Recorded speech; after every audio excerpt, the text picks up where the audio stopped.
മലയാളത്തിൻ്റെ അക്ഷരപുണ്യം എം.ടി. സാറിൻ്റെ ഓർമ്മകൾക്ക് മുന്നിൽ പ്രണാമം. അറിയാത്ത അത്ഭുതങ്ങളെ ഗർഭത്തിൽ പേറുന്ന മഹാസമുദ്രങ്ങളെക്കാൾ എനിക്കിഷ്ടം ഞാൻ അറിയുന്ന എൻ്റെ നീളാനദിയാണ് എന്ന് പറഞ്ഞ അദ്ദേഹത്തിൻ്റെ ജീവനും ജീവിതവുമായ ഈ നീളാനദിക്കരയിലിരുന്ന് അദ്ദേഹം നമ്മെ വിട്ടുപോയ ഈ അവസരത്തിൽ കാലത്തെ വെല്ലുന്ന അദ്ദേഹത്തിൻ്റെ കൃതിയായ മഞ്ഞിനെ കുറിച്ച് ഞാൻ നിങ്ങളോട് പറയട്ടെ. നൈനിറ്റാളിന്റെ പശ്ചാത്തലത്തിൽ രചിച്ച പ്രണയത്തിന്റെയും കാത്തിരിപ്പിന്റെയും കഥയാണ് മഞ്ഞ്. മഞ്ഞ് പെയ്യുന്ന താഴ്വരകളിൽ കാത്തിരിപ്പ് മാത്രം കൈമുതലായ വിമല ടീച്ചർ. കഴിഞ്ഞ 9 വർഷമായി ടീച്ചർ കാത്തിരിക്കുകയാണ് തന്റെ കാമുകനായ സുധീർ കുമാർ മിശ്രയെ. ഓരോ സീസൺ വരുമ്പോഴും ടീച്ചറുടെ കാത്തിരിപ്പ് തുടർന്നുകൊണ്ടേയിരിക്കുന്നു. അടുത്ത സീസണിലും ടീച്ചർ ഏപ്രിൽ മാസമാകാൻ കാത്തിരിക്കുന്നു തന്റെ കാമുകനായ സുധീർ കുമാർ മിശ്രയെ ഒന്ന് കാണുന്നതിനായി. കാത്തിരിപ്പ് അനന്തമായി നീളുന്നു. മനസ്സ് മഞ്ഞു പെയ്തിറങ്ങുന്ന മറ്റൊരു താഴ്വരയാകുന്നു. വായനക്കാരുടെ ഹൃദയങ്ങളിലേക്ക് മഞ്ഞായി ഉരുകിയിറങ്ങാൻ ഇതിലെ കേന്ദ്ര കഥാപാത്രമായ 31 വയസ്സുകാരി വിമല ടീച്ചർക്കാകുന്നു. കറന്റ് ബുക്സ് 1964 ഈ കൃതി പ്രസിദ്ധീകരിക്കുമ്പോൾ എം.ടിയുടെ പ്രായം 31. വായനക്കാർക്ക് എങ്ങനെ വേണമെങ്കിലും ഇതിനെ ചേർത്ത് വായിക്കാവുന്നതാണ്.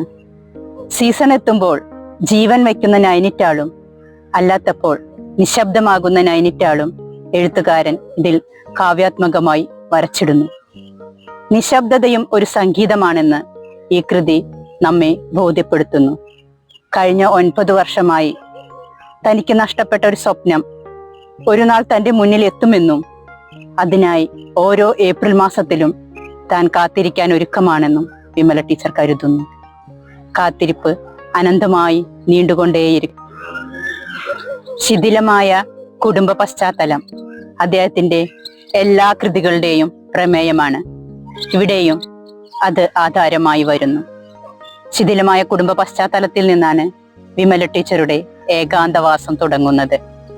ഒരു കാലത്ത് പ്രതാപശാലിയായ അച്ഛൻ ഒന്നുമില്ലാത്ത കാലത്ത് വീറും വാശിയുമോടെ കെട്ടിപ്പടുത്തതാണ് തന്റെ സാമ്രാജ്യം. അതിന്റെ അഹങ്കാരം കൊണ്ടോ എന്തോ കുടുംബത്തെയും കുടുംബത്തിലുള്ളവരെയും ചിട്ടയായ ഒരു ജീവിതക്രമത്തിലൂടെ കർശനമായ നിലപാടുകളോടെ ഭരിച്ചിരുന്നു അദ്ദേഹം എന്നും. പെട്ടെന്നൊരു ദിവസം പ്രതാപമെല്ലാം നഷ്ടപ്പെട്ട് അദ്ദേഹം ഒന്നുമല്ലാതായി തീരുമ്പോൾ കുടുംബം ശിഥിലമാകുന്നു. മനസ്സുകൾ അകലുന്നു. പരസ്പരം ആർക്കും ആരെയും ഉൾക്കൊള്ളാൻ കഴിയാതെ വരുന്ന ഒരു ഘട്ടത്തിലാണ് തൊഴിൽ തേടി അമ്മയോട് കലഹിച്ച് വിമല ടീച്ചർ വീട് വിട്ടിറങ്ങുന്നത്. നൈനിറ്റാളിലെ ഒരു ബോർഡിംഗ് സ്കൂളിൽ ഒരു റെസിഡന്റ് ട്യൂട്ടറായി ടീച്ചർ തന്റെ ജീവിതം തുടങ്ങുന്നു. കാത്തിരിപ്പ് വീണ്ടും അനന്തമായി നീണ്ടുകൊണ്ടേയിരിക്കുന്നു. എല്ലാ വെക്കേഷനുകളിലും സ്കൂളിലെ കുട്ടികളെല്ലാം വീടുകളിലേക്ക് പോകുമ്പോൾ വിമല ടീച്ചർ മാത്രം ബോർഡിംഗ് സ്കൂളും നൈനിറ്റാളിന്റെ സായാഹ്നങ്ങളുമായി ഇഴചേർന്ന് ജീവിച്ചു പോകുന്നു. ഇത് വിമല ടീച്ചറുടെ മാത്രം കാത്തിരിപ്പിന്റെ കഥയല്ല.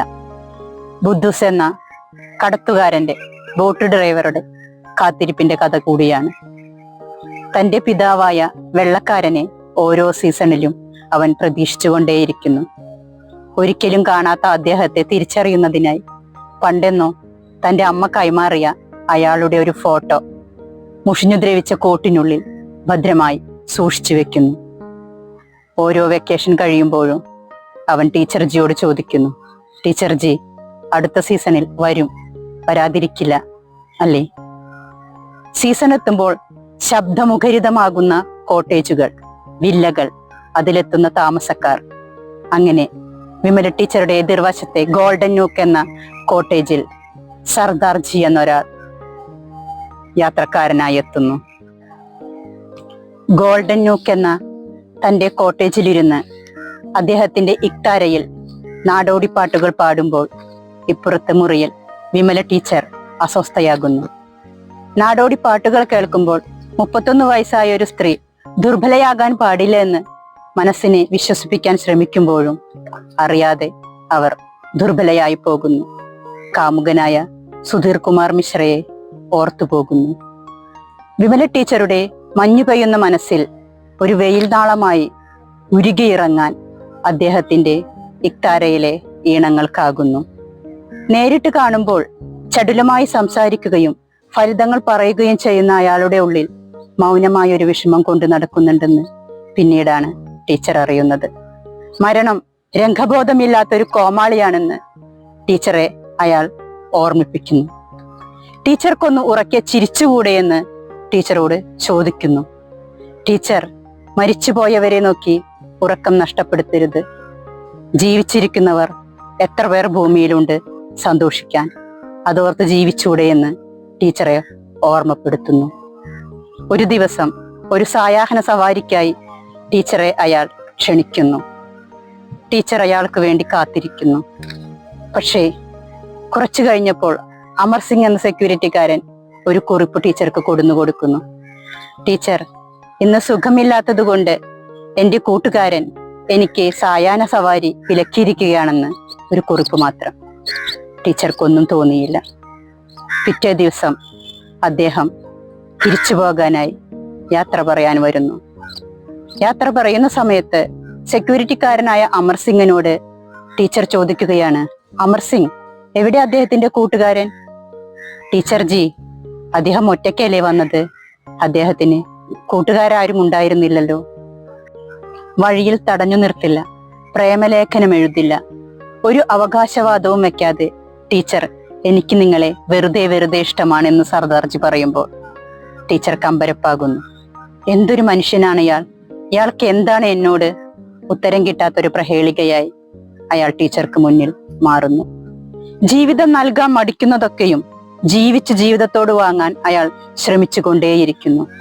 മരണം അയാൾക്ക് മുന്നിൽ നീങ്ങുമ്പോഴും എല്ലാം പിടിച്ചു വാങ്ങാൻ, ജീവിതത്തിന്റെ എല്ലാ വസന്തങ്ങളും ആസ്വദിക്കാൻ അയാൾ ശ്രമിച്ചുകൊണ്ടേയിരിക്കുന്നു.